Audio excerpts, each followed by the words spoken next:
يا مساء الفل على حضراتكم جميعا، اهلا وسهلا ومرحبا بكم. النهارده هنحلل لكم مباراة نادي الاهلي مع نادي مودرن سبورت اللي انتهت بالامس بالتعادل الايجابي، هدفين لكل فريق. الاهلي يعمل صدمة لجمهوره من بداية الدوري مهمة جدا جدا لكل فريق. 3 نقاط تدي الثقة لخوسيه روبيرو في مباراته الأولى، وتدي أيضا الثقة للعيبة الجديدة اللي أول مرة تلعب في بطولة الدوري والافتتاح في بطولة الدوري.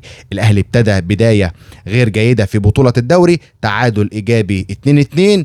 مش فكرة ان هو تعادل يبقى دي الخسارة، لا مش دي الفكرة ان بالنجوم دي والقيمة التسويقية اللي موجودة في كل اللاعبين، بصراحة ان انت تتعادل المباراة دي بتبقى صعبة شوية، لان انت عندك فريق الاحلام زي ما الجمهور حاليا بيتحدث من جمهور الاهلي، يقول لك احنا عندنا فرقة الاحلام موجودة دلوقتي داخل جدران النادي الاهلي. عندك فريق بصراحة صعب، في زيزو، في تريزيجيه، في بن شرقي، في قفشة، في محمد شريف، في جراديشار واليو ديانج طبعا.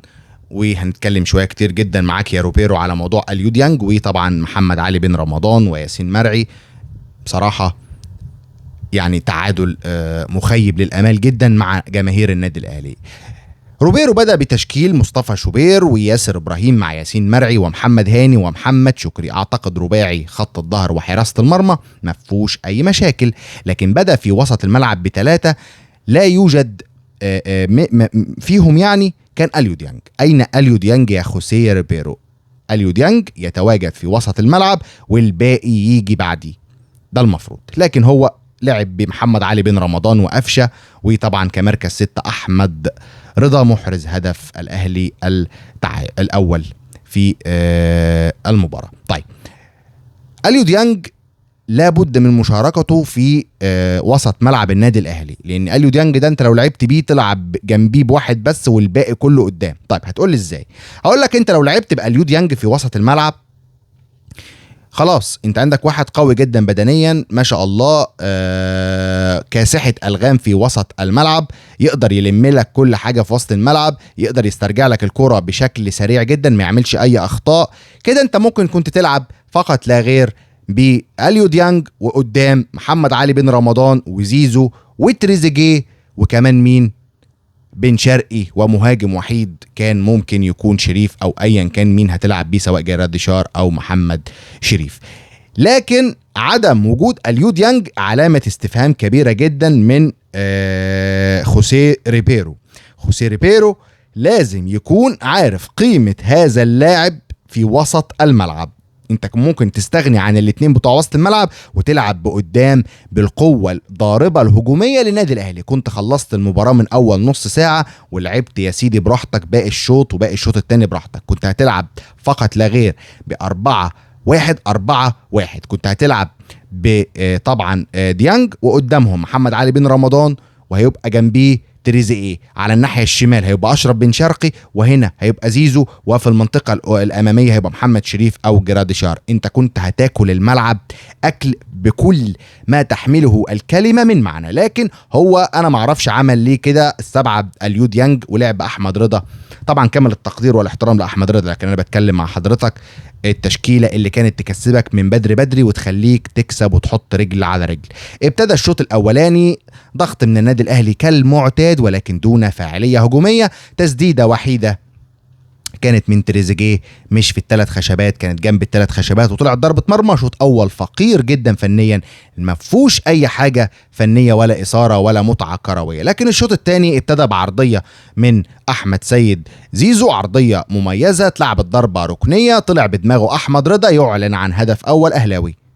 بعد كده بشويه كوره وصلت كانت لمصطفى شوبير، لعبها بشكل غريب جدا جدا جدا. الجون اللي دخل في مصطفى شوبير لا يسأل عنه، ولكن يسأل عنه بداية الهدف. يعني ايه بداية الهدف؟ الكرة كانت مع مصطفى شوبير، لعبها بشكل غريب عجيب ليه كريم فؤاد اتضغط عليه بشكل قوي، وصلت للعيب مودرن سبورت يلعبها بينية جيدة جدا جدا لحسام حسن، اللي يطلق قذيفة تسكن شباك مصطفى شوبير بهدف أول، وعودة إلى تقنية الفار ثم احتساب الهدف. ده هدف التعادل. طيب مصطفى شوبير ليه كنت تلعب بهذه الطريقة؟ حتى لو روبيرو بيحب يبدأ الهجمة بهذه الطريقة، انت في اللقطة دي تحديدا انت مضغوط عليك، الملعب كله معمول له ستريتش، 3 لاعبين من لعيبة مودرن سبورت على حدود منطقة الجزاء بتاعتك، انت كنت تاخدها تك لقدام، خلاص منعت الخطورة وشيلت الصورة. لكن انت في اللقطة دي حبيت تلعب بنفس الطريقة، ان انت تبدأ من تحت وتدرج بالكرة من الخط الخلفي لوسط الملعب للمنطقة الأمامية الهجومية. وطبعا مش في كل الأماكن ينفع فيها الطريقة دي. دخل مرماك هدف، لازم تتعلم من أخطائك، لازم تتعلم امتى تلعب على الأرض وامتى تطلع لقدام، مش عيب ان انت تشتت علشان تمنع الخطورة. بعد كده في الدقيقة 74 أو 73 ضربة ركنية من لاعيبة نادي مودرن سبورت، اتلعبت ضربة ركنية زي بتاعت أحمد السيد زيزو، اتلعبت عرضية طويلة يطلع بدماغه على الفيل ويحطها على يسار مصطفى شوبير. هدف تاني لمودرن سبورت وسط صدمة كبيرة لجمهور النادي الأهلي، وسط صدمة من محبي جمهور الأهلي خلف الشاشات أو اللي كان متواجد داخل أرضية الملعب. الأهلي بيضغط، الأهلي بيلعب من قدام، الأهلي عاوز يتعادل بأي شكل من الأشكال. بعد 3-4 دقايق يتعادل للولد الصغير خليفة محمد عبد المنعم، وهو ياسين مرعي لاعب فاركو السابق اللي تعاقد معاه الأهلي من بداية الموسم الحالي. في تفاصيل صغيرة لازم أقول لك عليها، كثرة النجوم في أرضية الملعب مش بشرط إن هي تكسبك، ممكن تكون تعمل عليك لود، ممكن تعمل عليك ضغط كبير جدا جدا جدا. كل لعيب عاوز يقول يلا نفسي، كل لعيب يقول لك أنا اللي عاوز أسجل مثلا هدف التقدم، أنا اللي عاوز أسجل هدف التعادل، فهتشوف بعض من الأنانية. خوسيه روبيرو لازم تعيد حساباتك، خوسيه روبيرو لازم يكون عندك توازن ما بين وسط الملعب الدفاعي بتاعك والخط الأمامي الهجومي، ومش شرط تلعب بكل النجوم الكبار داخل أرضية الملعب. لازم يكون اللعيب اللي هيكسبك هو اللي يلعب. اليو ديانج لا يخرج من الملعب، واحد زي محمد علي بن رمضان يتواجد، مش شرط تريزيجيه ان يكون موجود، مش شرط يكون اشرف بن شرقي ان هو موجود، الافضل والاصلح هو اللي يلعب. الاهلي مسك كوره شويه لما تريزيجيه خرج ونزل مكانه اشرف بن شرقي، شغلك شويه، حركك شويه. تريزيجيه مش موجود بعد ضربه الجزاء اللي ضيعها في كاس العالم للانديه، مش ممكن لعيب كبير زي تريزيجيه يكون مستواه بهذا السوء. مبروك لمودرن سبورت النقطة، هارد لك للنادي الأهلي خسارة النقطتين، ولكن لسه بدري جدا بداية الدوري. أول مباراة نقطة للأهلي ونقطة لمودرن سبورت، المكافح لعب على قد إمكانياته، ولكن الأهلي لازم يلعب بشكل أقوى لأن فرقته فرقة مرعبة. شكرا لحضراتكم واستناكم في فيديو جديد مع الكورة معجوبة. سلام.